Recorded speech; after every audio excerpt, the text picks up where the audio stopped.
and we're live on the Dusty Feet. Glad you're with us tonight.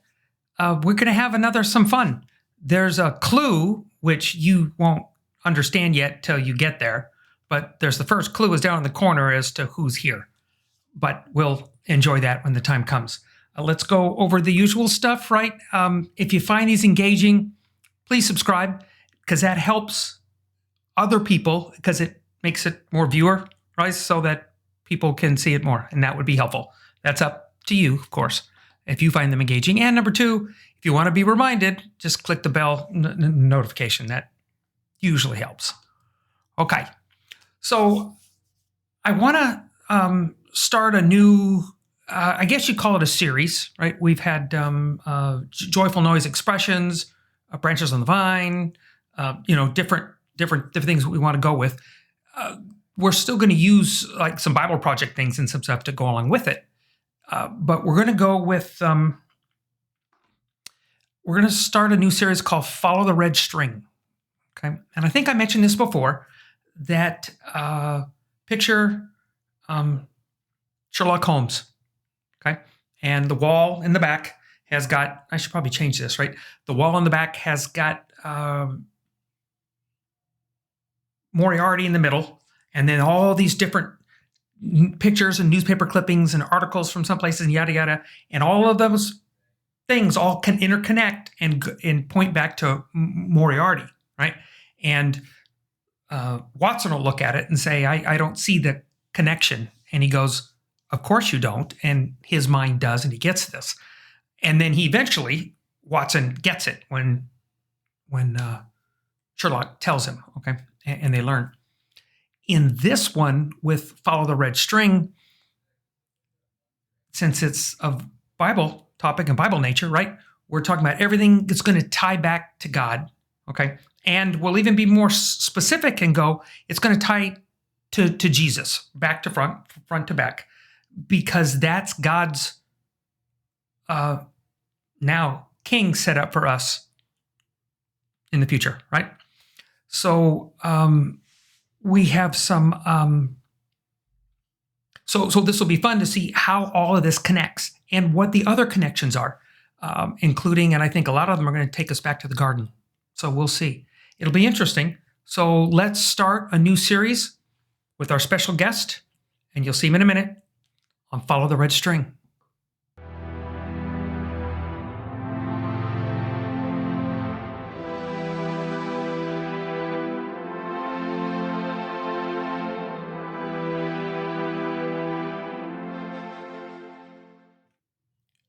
Oh, wait. Ah, that would be helpful, wouldn't it? There you go. Yes. Uh-huh. Woo. That was close. Let me see if I can do a little. Oh, look at that. Beautiful. There we go. Nice camera. So y'all can tell by the name underneath that that's Jimmy. My brother Jim is back. And we gave ourselves, in this one, we gave ourselves a little more time to chat. So, because last time we both agreed at the end, it was too short. Yeah. Yeah. Think so. So tonight, to kick us off, actually, it's funny. I like word studies, personally. I think it's fun. And this is actually, I think, Bible Project called this Season 7 in their setup as far as what they've done. They started. But so this was the beginning of their Season 7 stuff. That's the current season they're in, okay? We can always go back and grab other stuff too, but sometimes it's convenient with the people that are listening or watching and being current in that season. We talk about that. So, but I also liked where this starts because it takes us so far back to the beginning, which I liked a lot. So our topic is our leaping point, where we're going to jump off into the deep end, right? Because who knows where it'll take us in conversation. That's the fun that you and I have. But the topic is from Bible Project, and it's their compassion from their new season. This is interesting too, because it's the first one I've heard. There are probably others too, where it's not Mackie that does the narration. It's a different It's one of their other writers that writes. If I listened to a podcast that they had, and they were talking about it, and she helped write it. Matter of fact, she did the writing for it, and they liked it so much they asked her to narrate it because she spoke it and she did it. So I thought that was neat. So it's another short one, and that's all we got for the night. The rest is ours, and this is Compassion from the Bible Project. If you tried to describe what God is like, it could be difficult or daunting. But when the people who wrote the Bible pondered the mystery of God, they consistently described God's character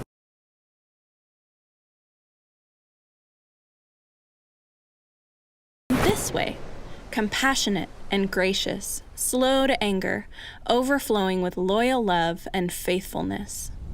The very first word used in this description of God is compassionate, or in Hebrew, rachum. This word also appears as a noun, rachamim, or compassion. And what's fascinating is that both of these words are related to the Hebrew word for womb, rechem. So compassion in the Hebrew Bible is centered on a person's core, and the word invites us to imagine a mother's tender feelings for her vulnerable infant. So rahum is a word that conveys intense emotion. Sometimes it's even translated as deeply moved, like in the story of King Solomon, who meets two women who've just given birth. One of their babies sadly dies, but then both women claim that the baby still living is theirs. As a test, Solomon says to cut the baby in two and give each mother a half. And the baby's real mother is deeply moved. She would rather the other woman take her baby than see her child die. And it's her compassion that reveals that she's the true mother. But rahum isn't just an emotional word. It also involves action. And surprisingly, the word is used most often to describe God's actions, motivated by his emotions. Like when the Israelites are suffering and oppressed in Egypt, God hears their cries and is compelled by his compassion, his rachamim, to rescue them. Then, as the Israelites travel through the dangerous wilderness, they're hungry and thirsty, and God is rachum, caring for them as his own child.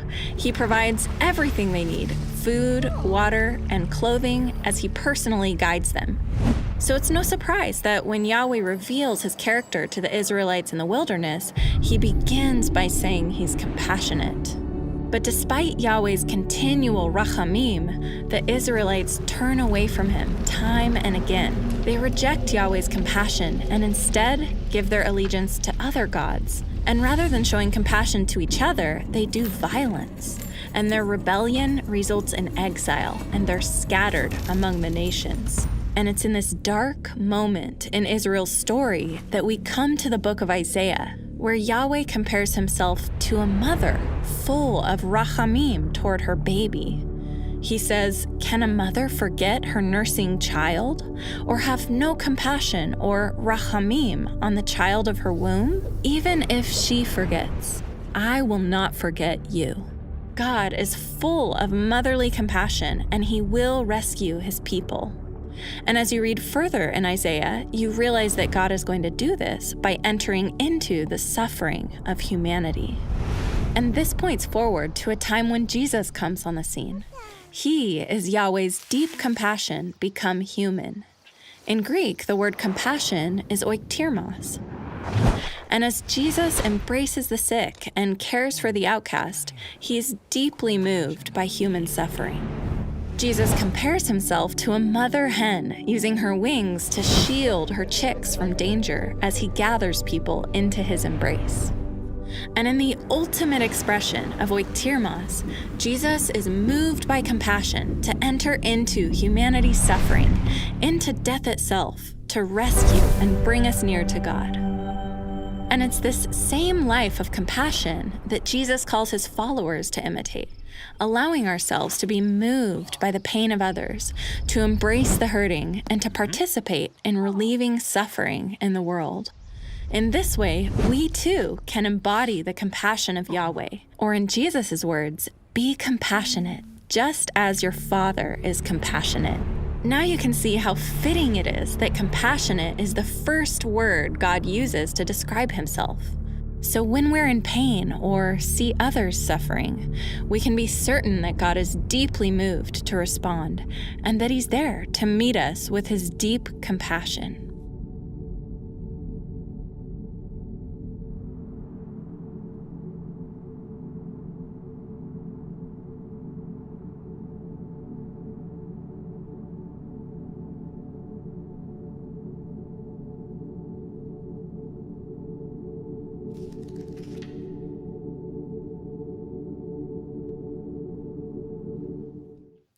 Yeah, so it's Carissa Quinn, the gal who wrote it, was the narrator on it. So because she brings up so many good points in this one that are fascinating. Um, you Greek studies was part of what you had to study in seminary, right? Greek and Hebrew. Wait, Greek and Hebrew. Okay, because Hebrew is a very what's the phrase? Skip say it's a very sparse language. There's not a lot of words in it, and so there's context of a particular word we'll use, and it is it's very good at. They have 3-letter roots. There are those that will even argue they're down to 2-letter roots. But that root will be one of two things. It will either be directly tied or the opposite side of the coin. And in that setup of what a word that derives from a root. The word that can derive can mean, it's a color. It's black or white. It's either side of what you're looking at something, but they're talking about that same thing. Is Greek similar in that? A little different, and I'll be honest, it's been a long time since I've been studying Greek, but it definitely is.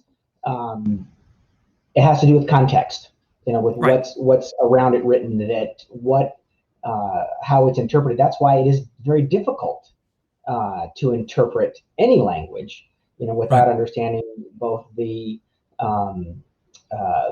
all of the different contexts and cultures involved, and why guys like Tim Mackey, who help us who don't understand Greek, our Hebrew culture, help to say, okay, this phrase means this because here's what was going on at the time, and here's what Jewish mindset was like. And the same thing with the Greeks.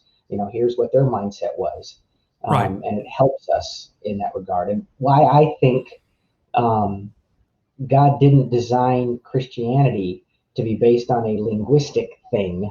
It was based on a relational thing, and why it's important that we have that to help us understand what God's trying to do, and why I think, like the video said, the first words describing God are compassionate, which helps us understand Him better. It's an interesting from God's other than God. Okay, Kaufman, Heschel. These are guys that have studied where these are both Jewish authors, right? And they're Jewish audience, but they're talking about the multi-God cultures to the monotheistic culture. And there are some books that have come out that have said that that's a development from a polytheistic culture rather than monotheistic, when they're finding out that it's not at all. It can't come from there. You don't go that direction from here. And they show some other points and reasons why. The biggest, one of the big points is that the gods, you're subject to fate, you're subject to the fight of the gods. The gods don't care about you. There is not a single god in any other religion anywhere. Historically, go to Zeus, Apollo, Athena, Osiris, blah blah blah. Take a pick. Where compassion is even mentioned. Okay, so not only is God a monotheistic God, but there's terms that describe Him that are so countercultural to a polytheistic God and a fate-driven peace that they can't match, and it can't come from there. When you have words like his very culture, where it goes compassion, gracious, slow to anger, loyal love, faithfulness. Gods were not faithful to people. We're stepping stones. We're Right. people to do the God's biddings. We do things to please the gods. We give things to please the gods. So the gods will then bestow something on us and give us rain, fertility, whatever, on that setup. So it's interesting in this where they go back and start, and this is where God identifies himself very differently when he's talking to Moses. It goes all the way back to there.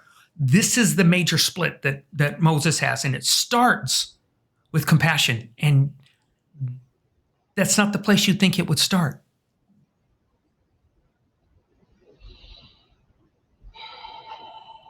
But there wasn't any, up to that point, there wasn't like a whole thing to be compassionate about. They weren't in a predicament that required them to understand that side of God. You think Abraham? Because granted, we're taking, because he's introducing this with Moses. He's introducing it to a culture that doesn't understand it all and is coming straight out of Egyptian culture. But you do have Abraham, Isaac, Jacob, on theirs, and what was their understanding of God and God's care. That's a good point. But would Abraham have thought that, in that he cared enough to grant Sarah a child? Yeah, and I was sitting here thinking they didn't have any circumstances of oppression per se, except the one thing I just thought of was Abraham taking Isaac up to a mountain, and it's like there's no use of the word compassion as in God feeling compassion for Abraham to not have to kill his son. Right. But it was a different circumstance and it was a different purpose. And the lesson is what was significant there. It wasn't about saving Isaac's life. It was about Abraham's willingness to sacrifice that was the driving force there. Right. I think Abraham understood God. Okay. And we're saying as best as he knew how, as our mom would say, right? As our mom would say, as best as he knew how. Okay, in this. And were there God teachers? Were there priests at that time? Other than that, yes. We had the Melchizedekian priesthood. We see that mentioned, okay? So we know that there are those that are following God and understanding God at the level that he has expressed himself to them at that time. Is that fair? Right. Okay. So taking this to this compassion level is another stretching step. Okay. I wrote down a note that Abraham, God brings Israel out of Egypt, and he brings them out, and he immediately creates 1.2 million babies. Right. Okay. So every baby to be raised healthily needs compassion, graciousness, slow to anger, loyal love, faithfulness, right? Those are those points, because they're literally babies. And so that literal picture is, I'm giving you everything. The clothes on your back, the food you eat, the water you drink. I tell you where to go. Okay? And I protect you. Okay?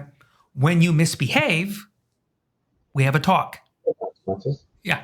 And that I think we misinterpret compassion for the fact that why does he punish if he's compassionate? And I think we're missing the boat on that a bit.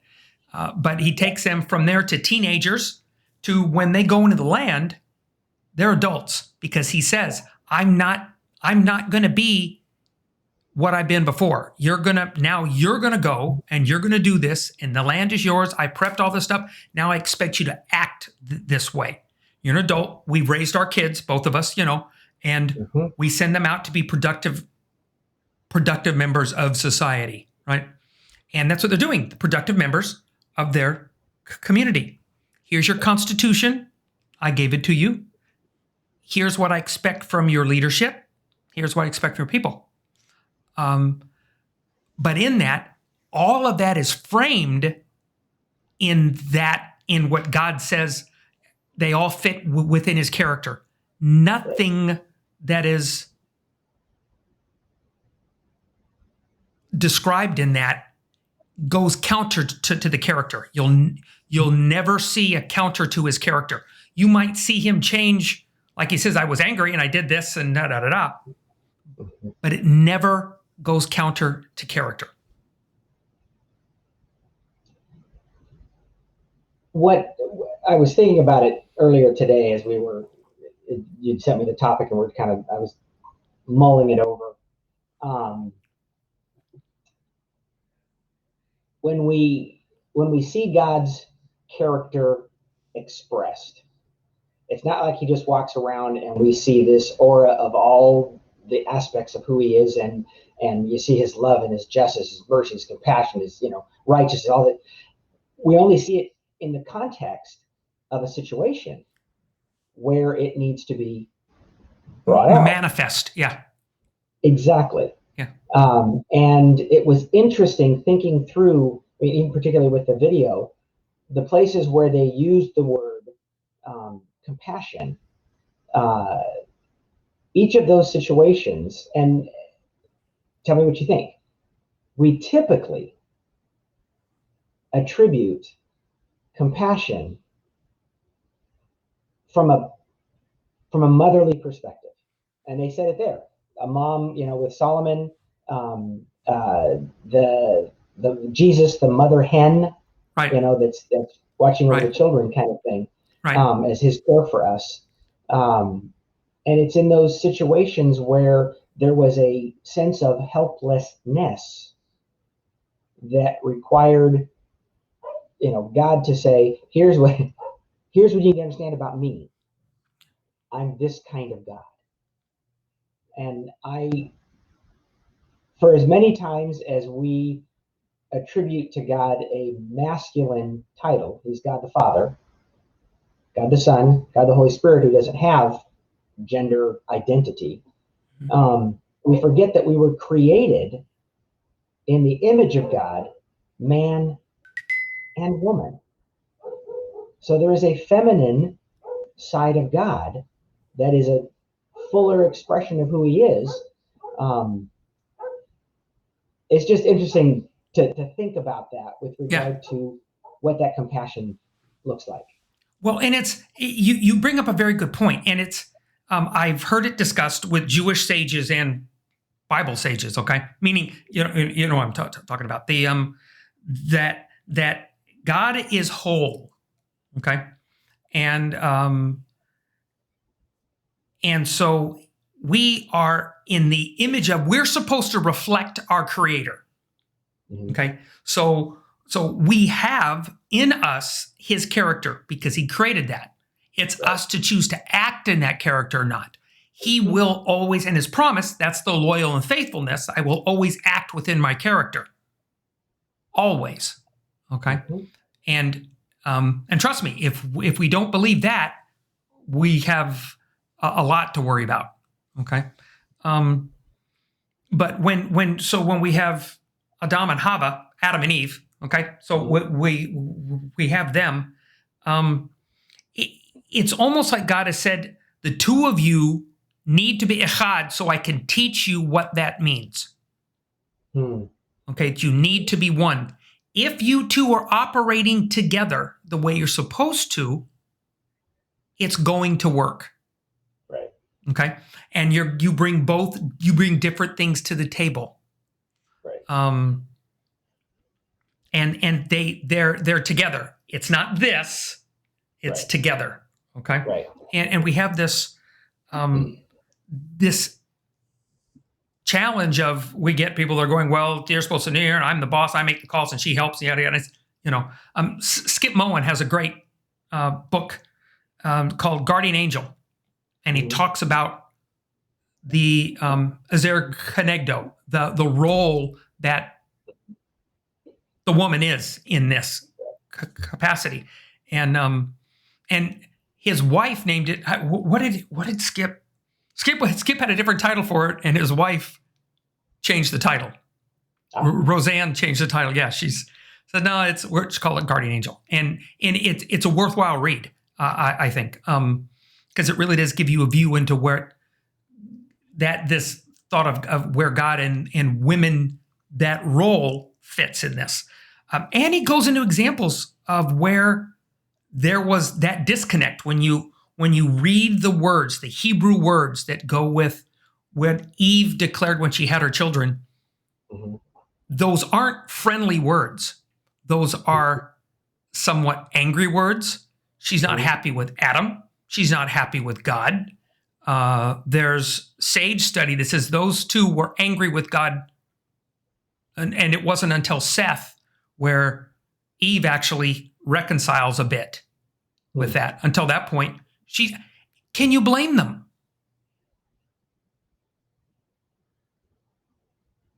You were in and now you're out. And in the beginning, you're not owning it because they didn't own it when they had their deal. So now they get punished. And in the beginning, you're hot. You know, you and I, when we were kids, you get punished. Okay, you're hot. That is not the time to then sit down and discuss, okay, now that we've experienced this little episode, let's have our little, yeah. No, go settle it, go settle down, come back, we'll talk. God gives us that time. He gives us that grace. He gives us those pieces of the puzzle. We need to come back.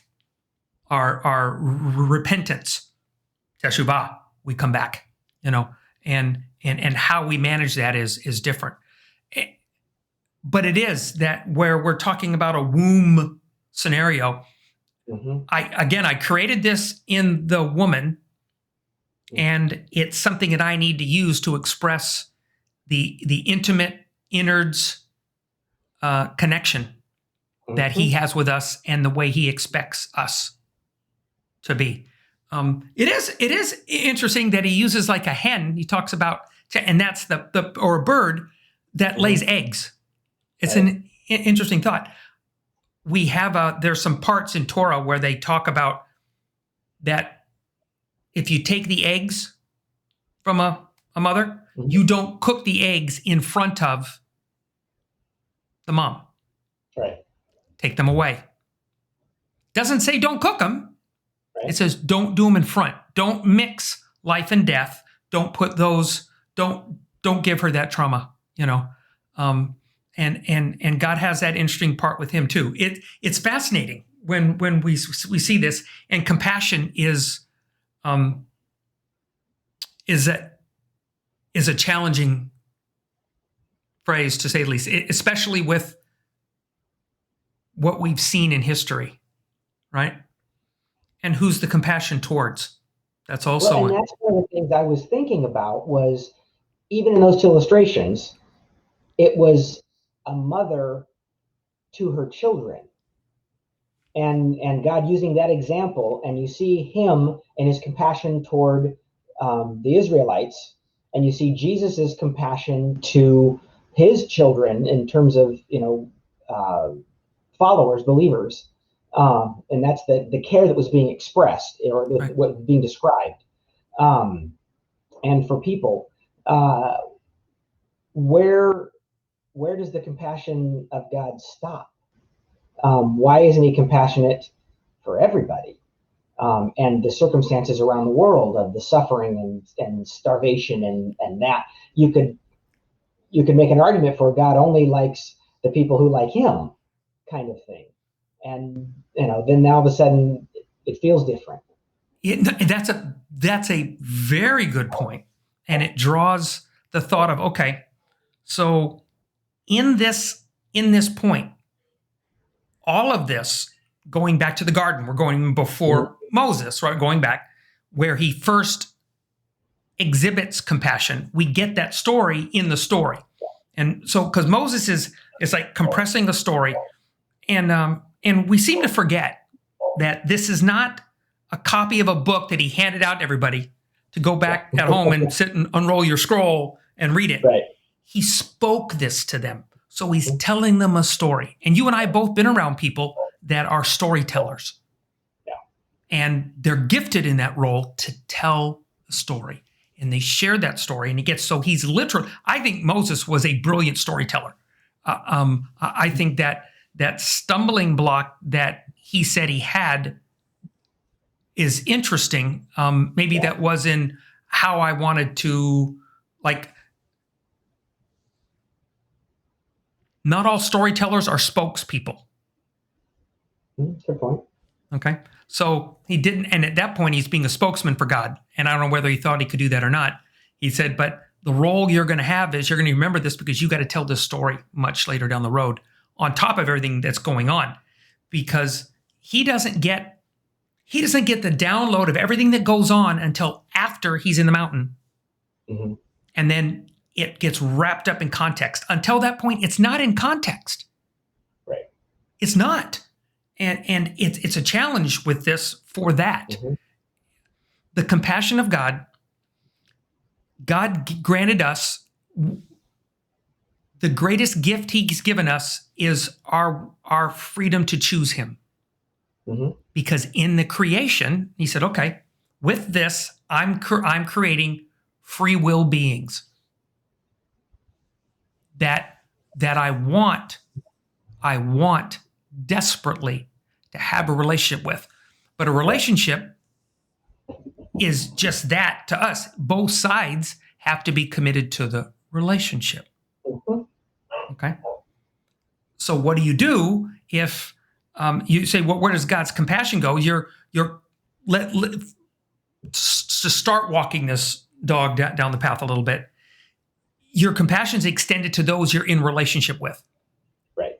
Okay. So that's kind of important. Mm-hmm. Okay. Where and even scripturally, who we're responsible for first. I'm responsible for my wife, my children, my extended family, and then it goes out, Mm-hmm. right? Mm-hmm. Notice it's that order. It's not you first. Because then we get that flip where it says, love your neighbor as yourself. That throws them, you could put them equal to you then, but now that puts in a whole nother setup. But the compassion part has to fall into a relationship. Well, and scenario. honestly, I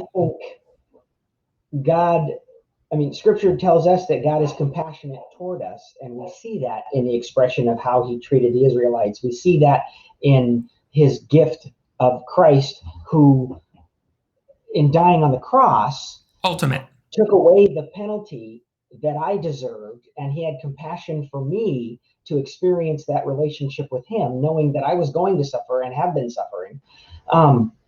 And now we get to be the expression of God's compassion to those that we're connected with, be it the family or Jesus. He cut through all the crap, and when the guy said, "Who's my neighbor?"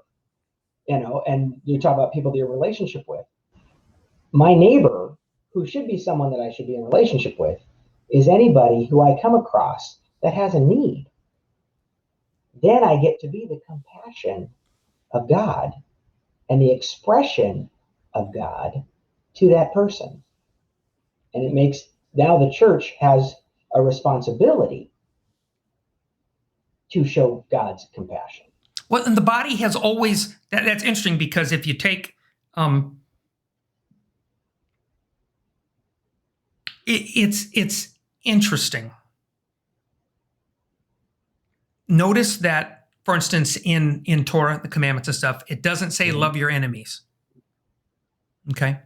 So there is something new that shows up where Jesus, Yeshua turns and says, there's,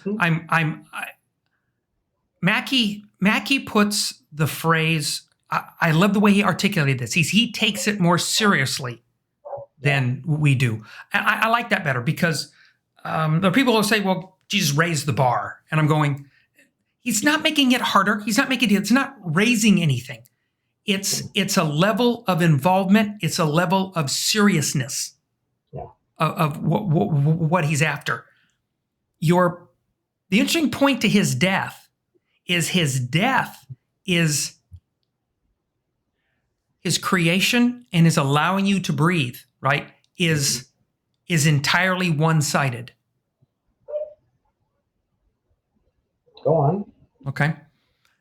Jesus' death is a one-sided event, meaning that its payment is an entirety. It's not just for those that relationship. Meaning, follow me on this. In other words, the option is for everybody. So that's the price paid. That is the seriousness, the depth of the price paid, that you can't fathom that. We have a problem now between things going on around, and you're like, you're not even getting that Jesus' death covers both sides of the fence. Yeah. However,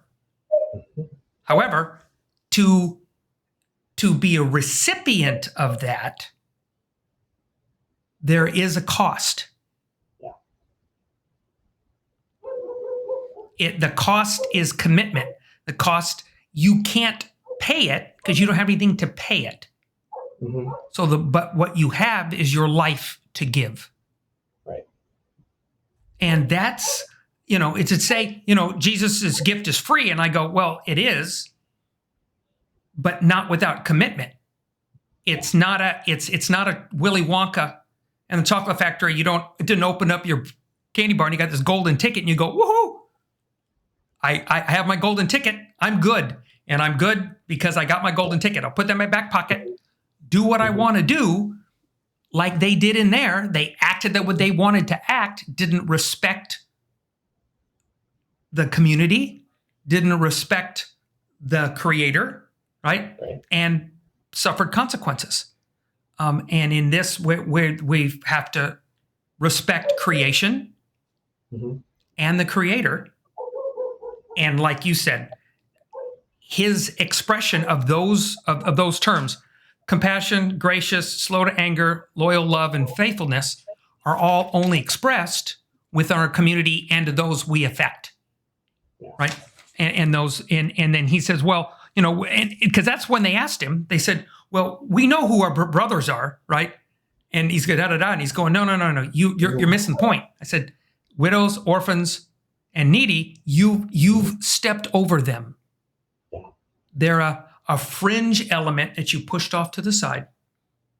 And he said, because notice when he says, how do you identify you? Because there were a bunch of followers that, John had his followers before he lost his head. There were rabbis that had followers. I get that. And that's not bad to have people that want to be students behind you. In this particular one, how do I identify with you? And notice he doesn't give them I'm going to say this carefully. He doesn't give them the apostolic creed. That's not what he says. He said, you're going to be identified by this and this and this and this. And you go, not one of it involved catechism, none of that. Okay? So this is how you're going to know. It's not a baptism certificate. It's not the front of an opening of a Bible where somebody wrote something that you did. I have my Bible. Well, I had it. Mom's probably got it if I don't have. But from Harold Thicket at Van Nuys Baptist with me there, kind of deal. That means nothing. How do we do that is our test. I've been wrestling too with it's like when I see Jesus dealing with the general population. You can see he obviously dealt differently with the tax collectors and the prostitutes than he did with the Pharisees. He had great compassion on those who were, as he even said, I came to help the sick, not the healthy. and I would say healthy. Yeah. I know. um,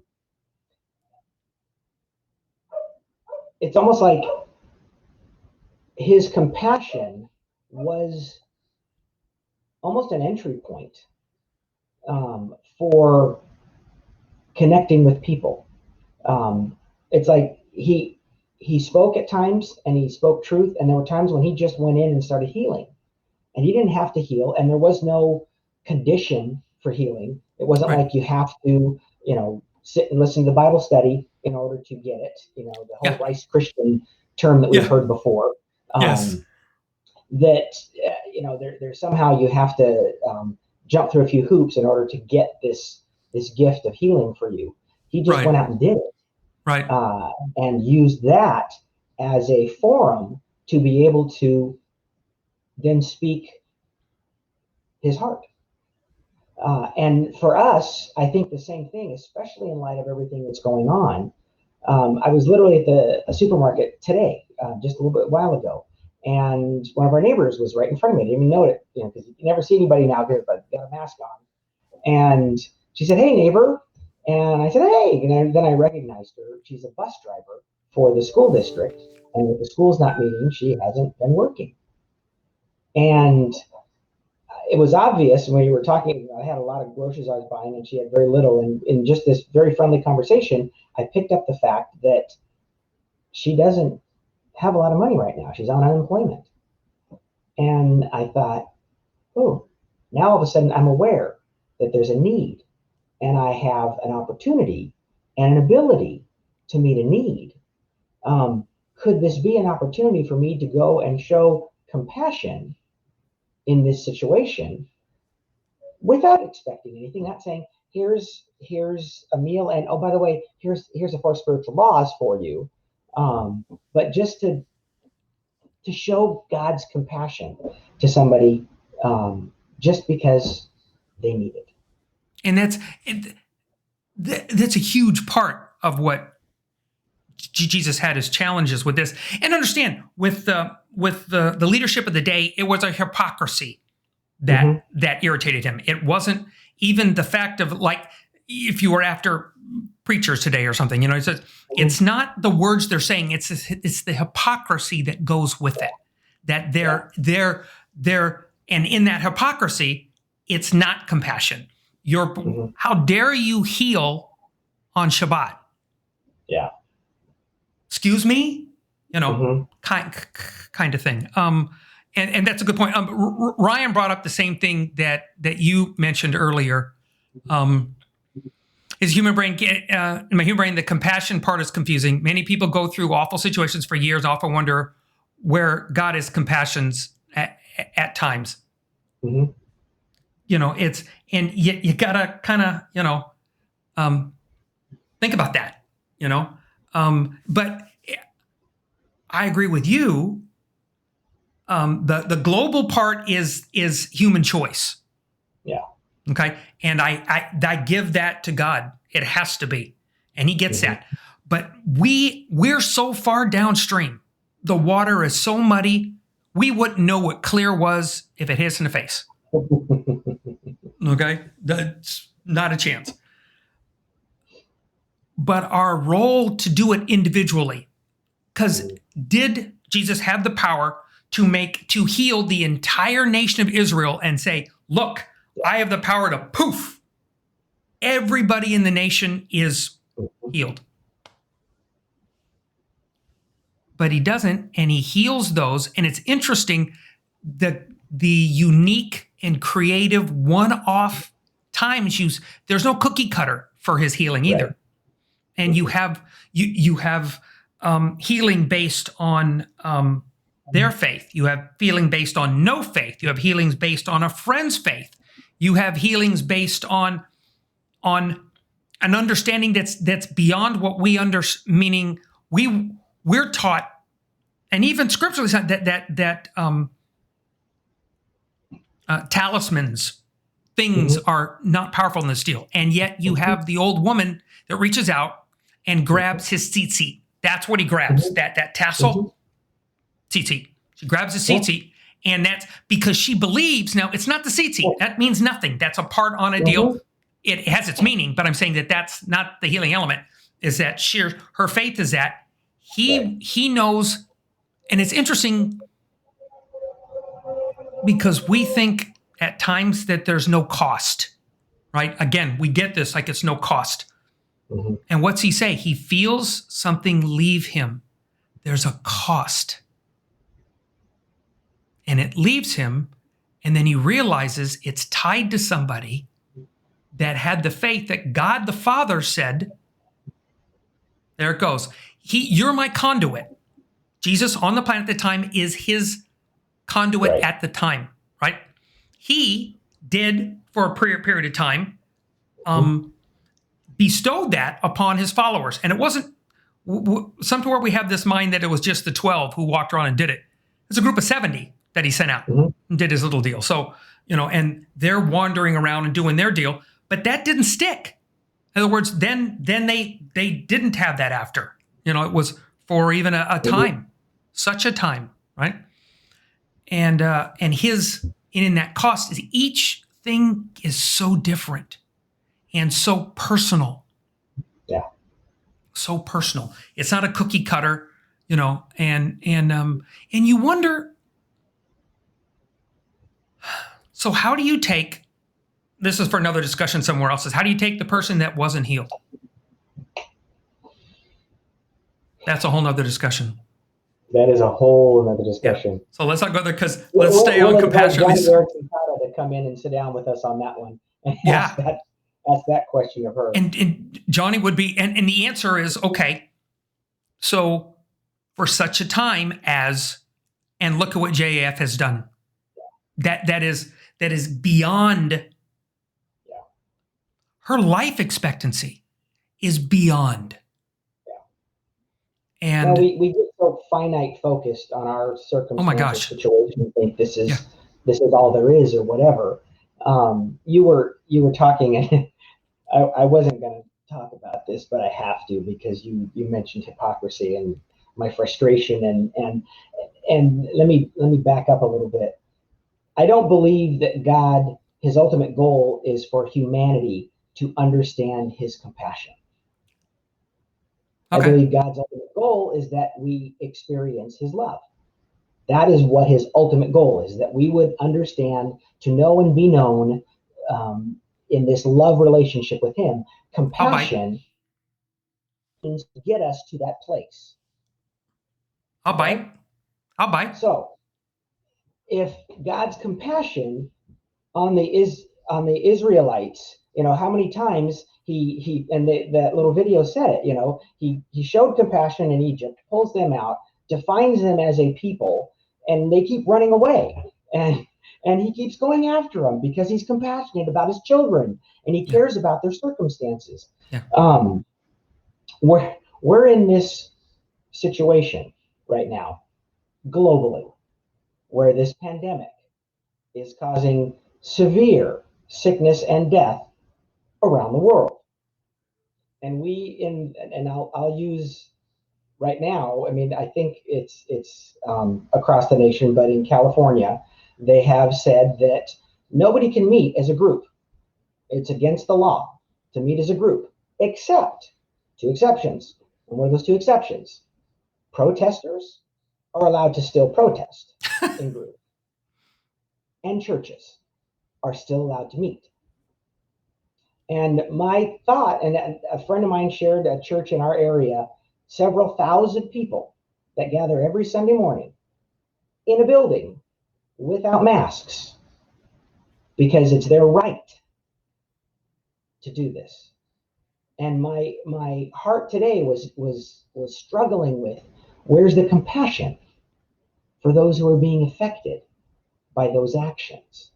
And wouldn't it be amazing if we as a church said, yes, we have the right to meet, but we're going to choose not to because we care about the health of our community and show compassion on the people who are suffering or who could potentially suffer because of our actions, and let that expression of compassion be an opportunity to show God's love. That is huge. Not only do I totally agree, I have a wife that's in the healthcare industry. Mine too.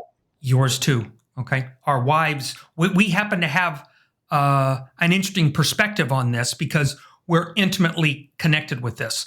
Because Heather feeds the people. If there was, in her heart, if there was anybody, we joke that people have different deals and should you be a preacher or teacher, da, da, da, da, da. Okay. She is where God wants her to be.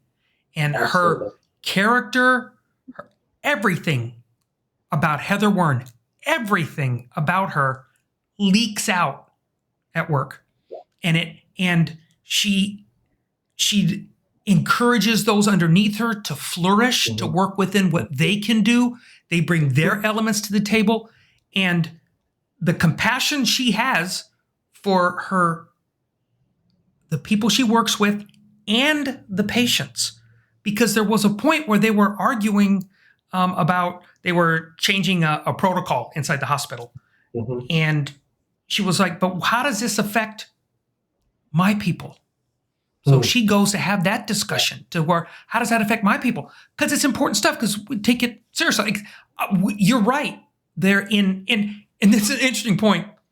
Our little constitution that we have, which I'm not knocking the Constitution, just merely making the point that it has nothing to do with Scripture at all. Right. Sorry, that in God we trust has nothing to do with Scripture. Okay, and it doesn't play out any way, shape, or form, because it says life, liberty, and the pursuit of happiness. God never promised any of those. Matter of fact, He promised He gives you and He can take it.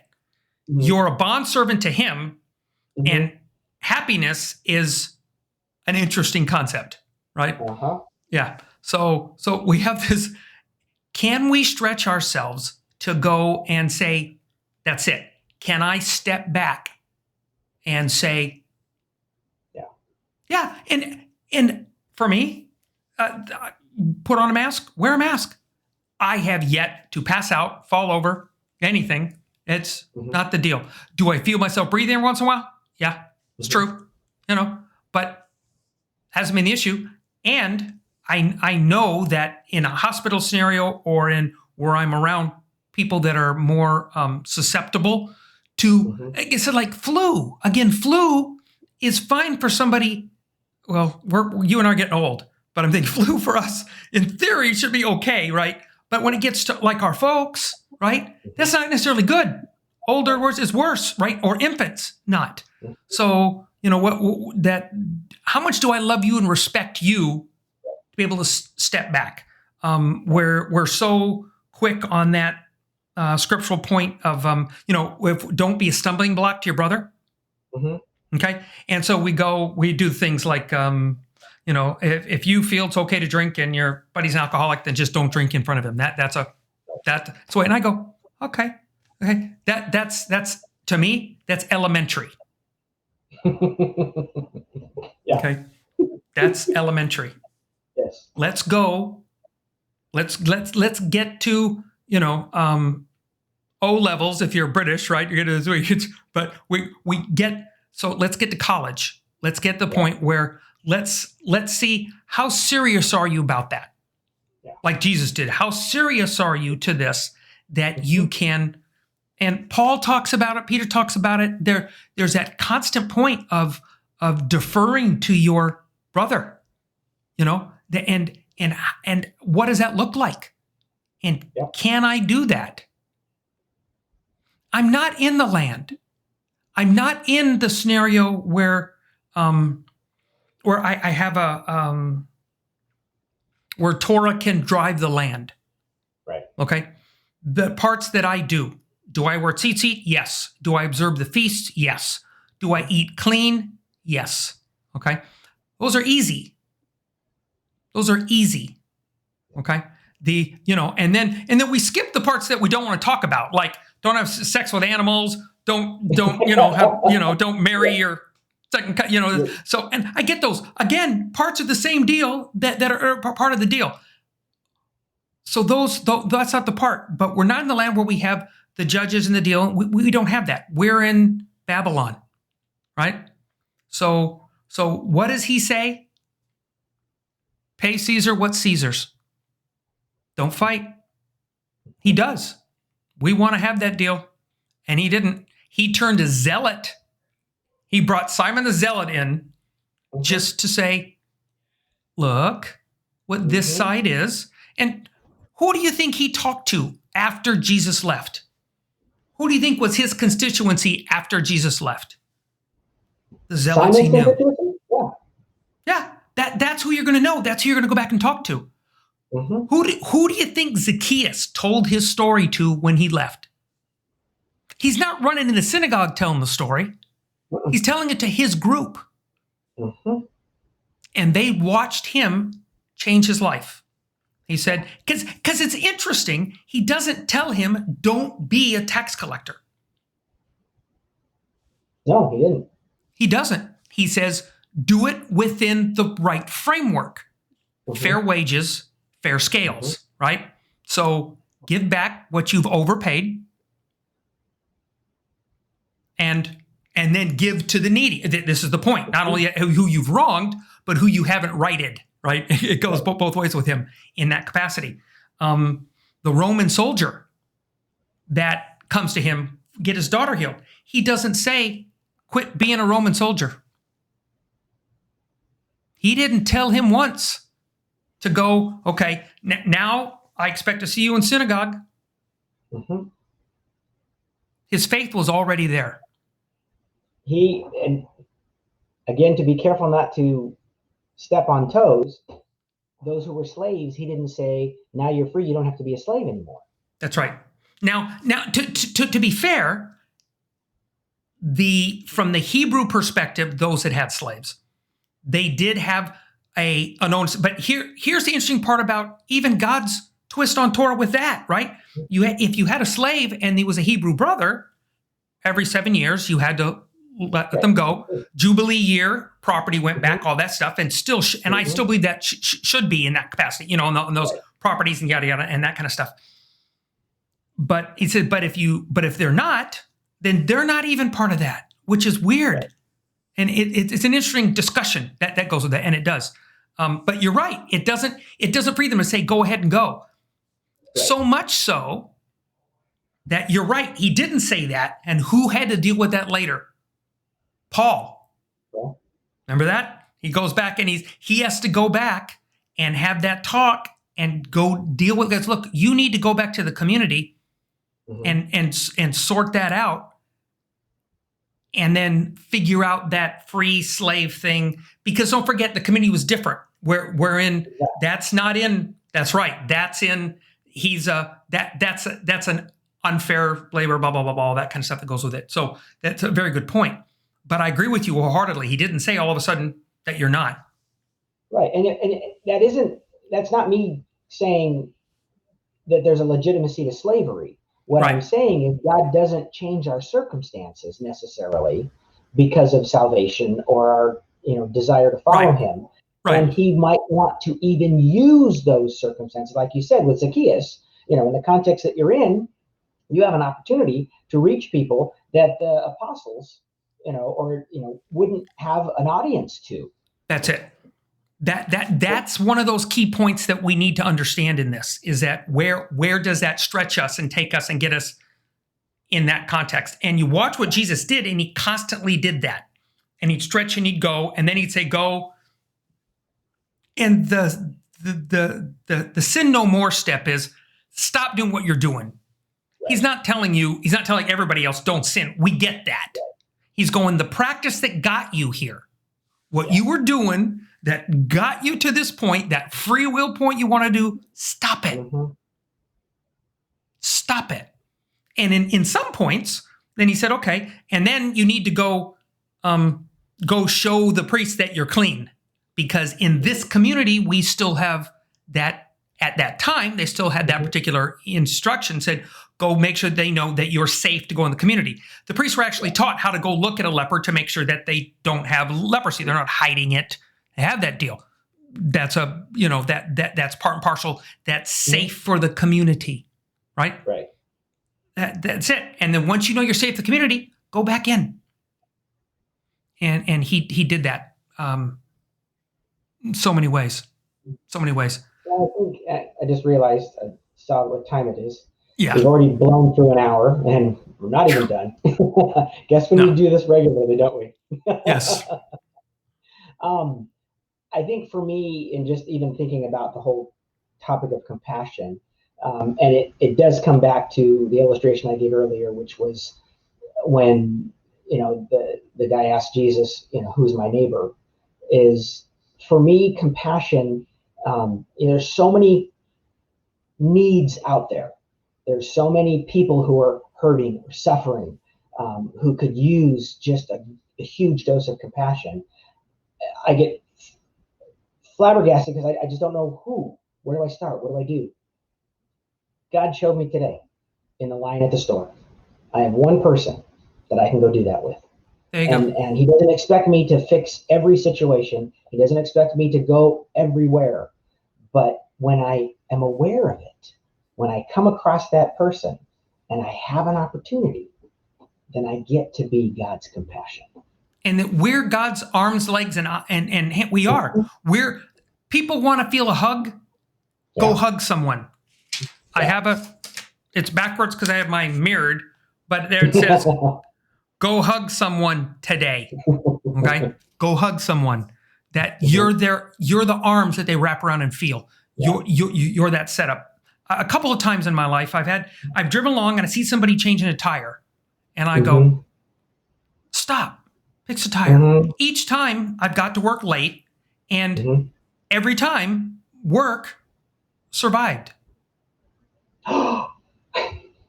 Okay, and they get to pay it forward. I remember it happened to me in Germany long time ago, and they gave me. It was so cold on the night. They gave me a green green jacket, right? This big warm jacket to keep me warm.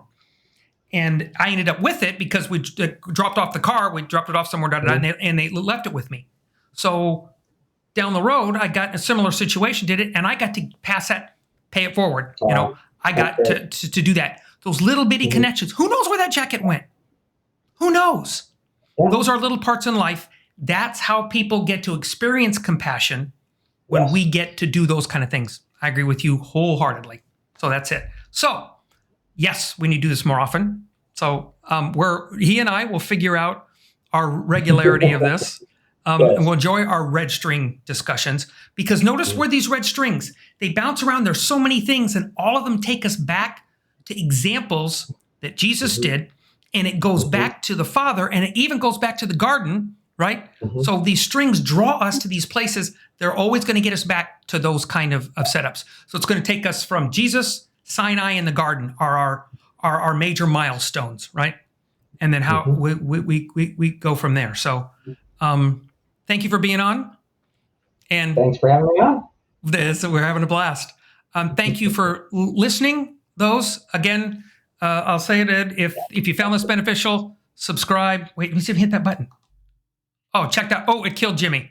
Hold on. Don't go anywhere.